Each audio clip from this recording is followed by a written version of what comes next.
Hello everyone, this is TriggerCon4 and welcome to another Torchlight 2 tutorial. Today we are going to be talking about the pet. So we have Bob here, he's my pet. If you don't know how we got this far in the game, go check out my other tutorial on the general basics of Torchlight. So the pet is one of your best tools besides your own body in Torchlight. It can fight for you, it's tanky, it can cast spells, you can feed it fish, and you can turn it into other creatures. It can go shopping for you. You can give it armor to make it more tanky. You can give it all sorts of cool stuff. You can have it pick up stuff for you. Let's just go check it out right now. Let's go back the way we came in the tutorial last time and have a look at this.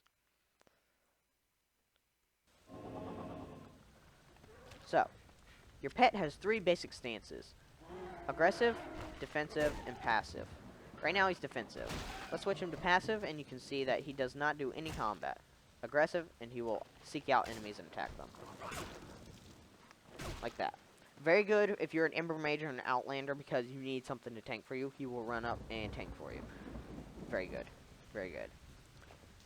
You can open his inventory by clicking P, and you can equip in these two slots tags and one collar in this slot. So if we give him this stub, you can see his damage went up pretty well. +4 physical damage. Really cool. I like that.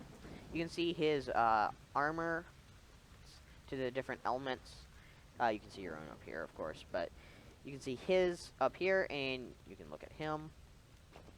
If you do get spells, which I have not gotten through this tutorial, you can actually put it up here as you would with yourself. Spells right there, which is really cool. So I like to put all my summon spells on my pet, because he will automatically cast them. I don't even have to think about summoning my summons. Every time we get into combat or every time they despawn, he will just do it automatically with his own mana, because he has his own mana pool. How cool is that? I can't see it very well because of my recording software is blocking that with some stats about it. But you can see your pet's status up here, his health and his mana. You can feed him potions using Shift Z for the health and Shift X for the mana, and you can feed him fish. So let's feed him a warp snout. You can just right click, and now I have a war beast. It does wear off after a while, unless you feed it like a giant one, I think it's called, and it will actually be permanent, so be careful what you feed your pet. Just read the description and you'll find out what it is. Let's find some enemies. Here, ratlins. Hey guys. So, let's let the pet do some stuff. So we kill those guys. I'm trying to get a few items for my pet to carry. I have this axe. Okay, let's demonstrate with the axe. So the shopping list. You can select different types of potions, and no, that's expensive. And things like that. You can get dynamite, and you can also get these scrolls, the waypoint portal scroll and the identified scroll. And to get them, you just click the plus or the minus to add one. So let's say we want a couple more help mana potions. We can send them to town. You can't just send them to buy stuff. He actually has to be able to sell something too, and not be too close to town, I guess. I don't know why he won't go. That's actually rather weird. He's supposed to be able to go. Maybe it's because he's got the transformation. But while we're waiting, we can just go kill some bad guys and observe some of the other things that your pet can do for you. For one, he can pick up the items for you. So this is very useful when you're lazy and you just want to send your pet to go pick something up. You can send it, say, go fetch. See, he's attacking. Very nice. See that gold? So if you hold shift and click on an item, he will run up and pick it, which is really cool. That's just really neat in my opinion. So you don't even have to put it into your inventory to put it into his. You can just send him to go pick it up in the first place. I don't know if anyone else finds that cool, but I do, because There are other pets in other games, and none of them can do that. Not to the same extent. You can't command them to do it. Some of them will actually pick stuff up themselves, and you can't get them to, like, after you're done with quests. But, yeah, it's really cool. The pets in Torchlight are handled very well, I think.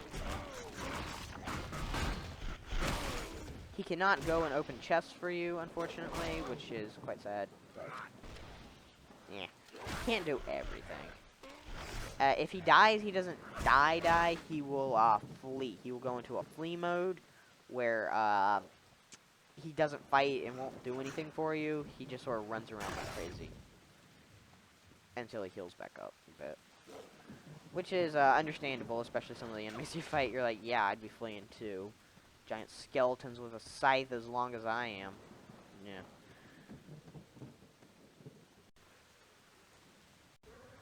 Okay, I think the reason that the pet won't go to town is because we're kind of close to a town. Torchlight, to be specific. Yeah, this area I'm talking about. I think that's why he won't go. Usually he will. I don't... Of course he does this on the pet tutorial. Hang on, I'll go get my level 60 Ember Mage and I'll demonstrate with him. Okay, so now we are in a different area and we have a green home, so we can send the pet to town. Let's kill something. I'm like twice as high as this area really wants me to be, so I'm going to eviscerate everything. Don't feel bad if you can't do it like this when you first get here. Alright, let's grab a little bit of gear or something to demonstrate with.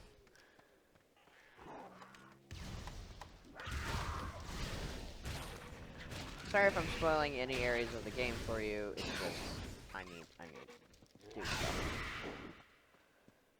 Alright, well, I should have a little bit of junk on me, yeah. So, oh hi. Go away, I'm trying to do a tutorial. Alright, let's see. So, I kind of like that, actually. Let's get rid of the male cataphract and the hand and a half greatsword. And that thing, and the bow. Alright, so let's look at the shopping list and buy some things that my character would actually want. You will now actually want to get this good of stuff if you're not to this point in the game yet, of course, but I am, so yeah. You can select what you want with these arrows and use the plus and minus to designate how many you want. And he will automatically sell anything in his inventory, not what he has equipped, but what he has in his inventory. So take out anything you don't want to sell. He will also sell what he has in his spells category over here, and consumables, so just keep that in mind.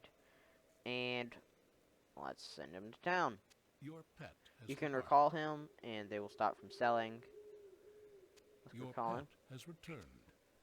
Okay. This is the spells. So if you have spells, which are actually kind of rare to get, but if you do have them, I would suggest putting your summon and group heal on your pet. So one group heal, heal all 4. Not bad.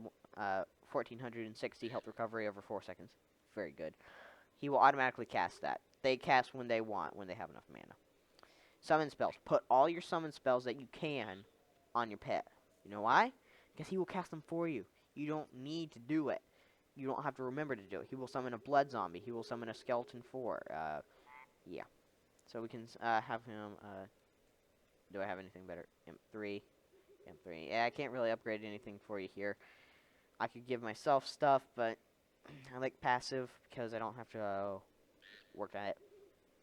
So give your pets any spells that fall into those categories. Like I said, you can hit Shift Z to heal him if he's hurt. He's not really right now. You can send him to town from here if you know he has stuff on him, so I can send him to town like that. And after 2 minutes, he'll come back with any profits. Let's push that critter. So that's going to actually wrap it up for this pet tutorial. I hope you found it quite informative and it helped you with your pet. This is geared more towards newer players, so if you are more experienced and you know that, you're like, Con, I know that. Yeah, well, this tutorial is geared for people who don't know that. So let me know if this tutorial helped you at all in the comments. I hope it did. Be sure to subscribe for all the cool Torchlight 2 content we have on this channel. It's growing. I have a series going right now on another Ember Mage I have that I started just for it. So go check that out, or any others that I have right now. If you are really new to Torchlight 2, I have a game showcase, hopefully by now, and a general tutorial. So go check those out as well. I will see you there. Goodbye.